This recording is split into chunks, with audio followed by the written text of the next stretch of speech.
بسم اللہ الرحمن الرحیم۔ السلام علیکم ناظرین، امید کرتا ہوں کہ آپ سب خیریت سے ہوں گے۔ 15 اپریل 2020 سعودی عرب کی گزشتہ 24 گھنٹوں کی اہم ترین خبریں۔ ناظرین، آپ دیکھ رہے ہیں مبارک حسین یوٹیوب چینل۔ سعودی انڈسٹریل اتھارٹی مدن کے ڈائریکٹر جنرل نے بتایا ہے کہ کارکنوں کو جلد ہی فیکٹریوں میں رہائش کی اجازت دی جائے گی۔ اسی سلسلے میں وزارت صنعت اور وزارت صحت کے تعاون سے رہائش کے اجازت نامے حاصل کرنے کی کارروائی کی جا رہی ہے۔ یہ فیصلہ فیکٹریوں کی پیداوار بڑھانے کی غرض سے کیا گیا ہے۔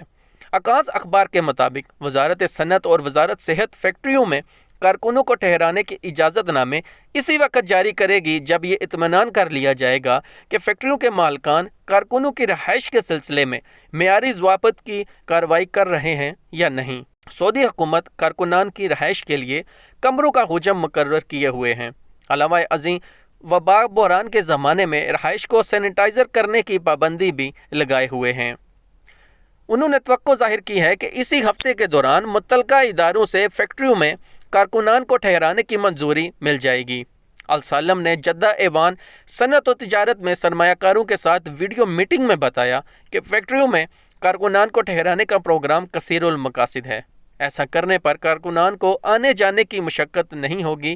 اس کے لیے کرفیو کے دوران اجازت ناموں کی ضرورت پیش نہیں آئے گی۔ فیکٹریاں اپنا کام جاری رکھ سکیں گی۔ رہائشی مراکز میں کارکنان کو ٹھہرانے سے کہیں بہتر ہے کہ انہیں فیکٹریوں کے اطراف ٹھہرا دیا جائے۔ مدینہ منورہ میں وبا کے مریض کم ہونے لگے۔ سعودی عرب کے شہر مدینہ منورہ میں کرونا وائرس کے نئے متاثرین کی تعداد میں کمی ریکارڈ کی گئی ہے۔ سبق ویب سائٹ کے مطابق منگل 14 اپریل کو مدینہ منورہ میں متاثرین کی تعداد 50 ریکارڈ کی گئی، جبکہ 7 کرونا سے صحت یاب ہوئے۔ مرنے والوں کی تعداد 4 بتائی گئی ہے۔ مدینہ منورہ میں کرونا سے متاثرین کی تعداد 829 تک پہنچ چکی ہے۔ ان میں سے 29 ہلاک ہو چکے جبکہ 11 صحت یاب ہو چکے ہیں۔ مدینہ منورہ کی کمشنریوں میں ینبع سر فہرست ہے، جہاں کرونا کے 21 مریض ریکارڈ پر آئے ہیں۔ الحانکیہ کمشنری میں 2 اور الخلا میں 1 مریض ریکارڈ کیا گیا۔ سعودی وزارت صحت نے اپنے بیان میں کہا ہے کہ مدینہ منورہ ریجن میں کرونا وائرس سے متاثرین کی مجموعی تعداد 853 ہو گئی ہے۔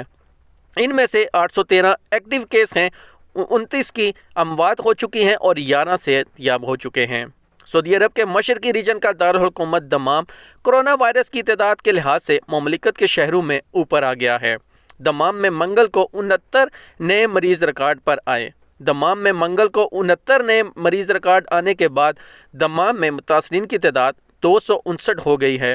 11 صحت یاب ہو چکے ہیں۔ سعودی عرب میں فروغ افرادی قوت فنڈ ہدف نے سعودیوں کے روزگار کے لیے 30 تا 50% سبسڈی دینے کا فیصلہ کیا ہے۔ المدینہ اخبار کے مطابق یہ سبسڈی مکمل اور آن لائن ہر طرح کی ملازمت کرنے والے سعودیوں کے لیے ہے۔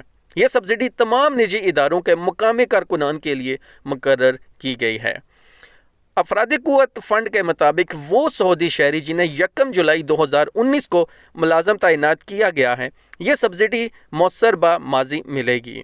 سبسڈی نئے ملازمین کے لیے بھی ہے اور مستقبل میں تعینات کیے جانے والے ملازمین کے لیے بھی مقرر کی گئی ہے۔ سبسڈی کی کم سے کم حد 30% اور زیادہ سے زیادہ حد 50% ہے۔ سعودی ملازم کی تنخواہ کا 30 تا 50% 2 برس تک اس فنڈ سے ادا کیا جائے گا، بشرطے سبسڈی والے ملازم کی تنخواہ 4 تا 15 ہزار ریال کے درمیان ہو۔ فروغ افرادی قوت فنڈ کے بیان میں مزید کہا گیا ہے کہ سعودی مرد و خواتین کے ایسے اداروں کو 10% اضافی سبسڈی دی جائے گی جو خواتین اور مزدوروں کو ملازمت دیں گے، اور اضافی سبسڈی درمیانے اور چھوٹے سائز کے اداروں کو بھی مہیا ہوگی۔ انتہائی حد 50% سے زیادہ نہیں ہوگی۔ کرونا سے متعلق سوال و جواب۔ کرونا وائرس کی وبا سے متعلق دنیا بھر میں افواہوں کا بازار گرم ہے۔ سعودی عرب میں بھی اس حوالے سے مختلف صحت فارمولے سوشل میڈیا پر وائرل ہیں۔ اخبار 24 کے مطابق وزارت صحت کے ترجمان محمد العلی سے پریس کانفرنس میں مختلف افواہوں سے متعلق متعدد سوالات کیے گئے۔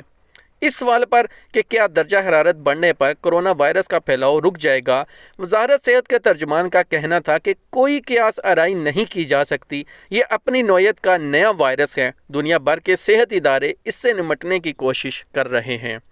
وزارت صحت کے ترجمان سے سوال پوچھا گیا کہ کیا پالتو جانوروں سے بھی کرونا وائرس انسانوں میں منتقل ہو سکتا ہے، ترجمان نے جواب دیا کہ ابھی تک ایسی کوئی بات ریکارڈ پر نہیں آئی کہ پالتو جانوروں سے کرونا وائرس منتقل ہوتا ہو، تاہم بہتر ہوگا کہ مقامی شہری اور مقیم غیر ملکی احتیاط برتیں اور پالتو جانوروں کی صفائی ستھرائی کا بہت زیادہ خیال رکھیں۔ ایک سوال یہ بھی کیا گیا کہ کئی لوگوں کا کہنا ہے کہ مچھروں سے بھی کورونا منتقل ہو سکتا ہے۔ ترجمان وزارت صحت نے کہا کہ اس بات کا کوئی ثبوت نہیں ملا کہ مچھر سے کورونا وائرس انسانوں میں منتقل ہو رہا ہو، تاہم یہ درست ہے کہ مچھر سے جراثیم اور کئی امراض منتقل ہوتے ہیں۔ احتیاط بہت ضروری ہے۔ ایک اور سوال پر ڈاکٹر العلی نے کہا کہ سعودی شہری اور مقیم غیر ملکی زیادہ پانی اور نمک کے استعمال سے گریز کریں۔ ناک میں نمک ملے پانی کے قطرے نہ ڈالیں، ایسا کرنے سے ناک میں خشکی ہو سکتی ہے اور شگاف بڑھ سکتے ہیں۔ غرارے سے کورونا بچاؤ کے دعوے غلط ہیں، ان پر اعتماد نہ کیا جائے۔ جب سوشل میڈیا پر کورونا وائرس سے بچاؤ کے لیے مختلف صحت فارمولوں کی جانب مقبول کرائی گئی تو ترجمان نے کہا کہ کوئی بھی سعودی شہری یا مقیم غیر ملکی ان فارمولوں کے چکر میں نہ پڑے۔ کورونا سے بچاؤ کے لیے جو فارمولے سوشل میڈیا پر گردش کر رہے ہیں وہ گمراہ کن ہیں۔ ان میں سے کوئی بھی فارمولہ کورونا سے تحفظ فراہم نہیں کر سکتا۔ ادارہ ٹریفک پولیس کی جانب سے کہا گیا ہے کہ مخصوص شہروں میں گاڑیوں کے مالکیتی کارڈ استعمال کی تجدید کے لیے فحص سرٹیفکیٹ درکار نہیں ہوگا۔ ٹریفک پولیس نے اپنے ٹویٹر اکاؤنٹ پر گاڑیوں کے مالکیتی کارڈ استعمال کی آن لائن تجدید کے لیے مزید سہولت کا اعلان کیا ہے۔ ادارہ ٹریفک پولیس کا کہنا ہے کہ گاڑیوں کے استعمال کی تجدید کے لیے موٹر وہیکل انشورنس ہونا لازمی ہے۔ گاڑیوں کو جرمانے سے بچانے کے لیے فحص سرٹیفکیٹ کی شرط عارضی طور پر ختم کی گئی ہے۔ کورونا کی وجہ سے ان شہروں میں جہاں لاک ڈاؤن اور کرفیو نافذ ہے، وہاں گاڑیوں کے انسپیکشن سینٹر بھی عارضی طور پر بند ہیں۔ ٹریفک پولیس نے جدہ، مکہ، ریاض، مدینہ، تبوک، حفوف، دمام، طائف اور ریاض 2 میں رہنے والوں کی سہولت کے لیے کہا ہے کہ مذکورہ شہروں میں رہنے والے اپنی گاڑیوں کے استعمال بغیر فحص سرٹیفکیٹ کی آن لائن تجدید کرا سکیں گے۔ ٹریفک پولیس کی جانب سے مزید کہا گیا ہے کہ استعمال کی تجدید کے لیے لازمی ہوگا کہ گاڑیوں کو انشورنس کارآمد ہو۔ اگر انشورنس نہیں ہے تو آن لائن انشورنس کرانے کے بعد فوری طور پر استعمال کی تجدید کرائی جا سکتی ہے۔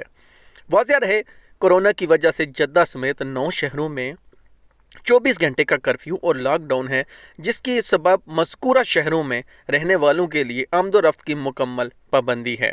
یاد رہے، گاڑیوں کے ملکیتی کارڈ استعمال کی تجدید 3 برس کے لیے کی جاتی ہے۔ تجدید کے وقت لازمی طور پر فحص سرٹیفکیٹ درکار ہوتا ہے، جس کی انٹری ٹریفک سرٹیفکیٹ کے مرکزی کنٹرول سینٹر میں ہوتی ہے۔ جبکہ فحص سرٹیفکیٹ اور تھرڈ پارٹی انشورنس نہ کرائی جائے، استعمال کی تجدید نہیں کی جاتی۔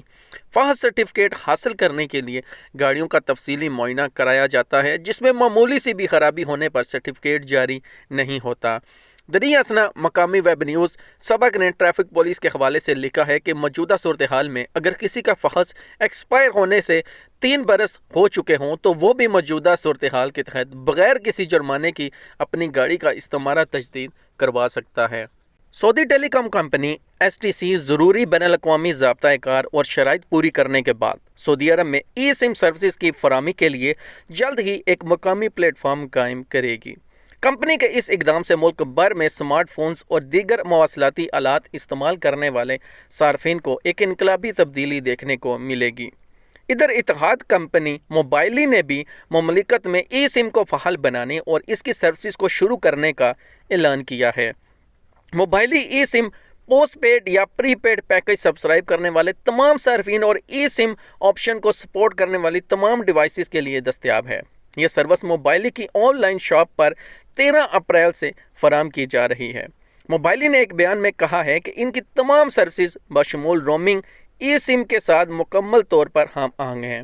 اس سروس کے فوائد کو اپنے صارفین تک پہنچانے کے لیے کمپنی ایک محدود مدت کے اندر تمام لائحہ عمل مکمل کرے گی۔ ناظرین، یہ تھی 15 اپریل 2020 کی سعودی عرب کی گزشتہ 24 گھنٹوں کی اہم ترین خبریں۔ امید کرتے ہیں کہ آپ کو یہ اپڈیٹ پسند آئی ہوگی۔ اگر اس اپڈیٹ میں کوئی بھی غلطی ہے تو ہم آپ سے معذرت کرتے ہیں۔ مزید ویڈیوز کے لیے ہمارا چینل سبسکرائب کر لیں، بیل کا بٹن لازمی دبائیں اور ویڈیو کو لائک کرنا ہرگز نہ بھولیں۔ اپنا اور اپنے پیاروں کا خیال رکھیے۔ ملتے ہیں نیکسٹ ویڈیو میں۔ اللہ حافظ۔